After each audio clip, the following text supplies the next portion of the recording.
Hwyl, dwys a gwefreiddiol. Gethin Evans dwi yn gyfarwyddwr artistig yn Fran Wen a fi sydd yn cyfarwyddo Dynolwaith.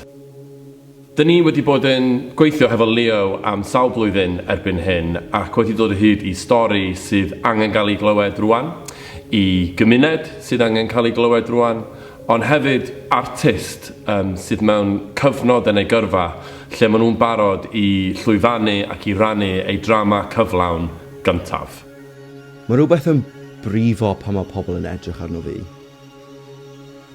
Pan fi'n gweld nhw yn gweld fi, ond nid fi maen nhw'n gweld.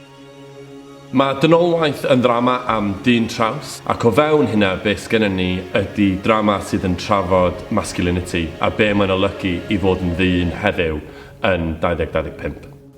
Mae'r stafell llawn pobl anhygoel creadigol gan gynnwys pobl fel Ceili, cyfarwyddwr cynorthwyol ni ar y prosiect, a llwyth o bersbectifs gwahanol yn dod at ei gilydd mwyn creu'r stori yma. Un stori ydy hon sydd yn rhan o drafodaeth gymaint fwy gan y gymuned. Mae'r ddrama yma yn bwysig i Fran Wen gan bod ni'n angerddol am roi platfform i leisiau newydd, i leisiau sydd angen cael ei glywed heddiw, i leisiau sydd yn feiddgar, sydd yn onest, sydd gyda rhywbeth pwysig i ddeud, a da ni'n ffeindio bod gyda ni berthynas cryf iawn gyda'r Sherman pan mae'n dod i'r egwyddorion yna.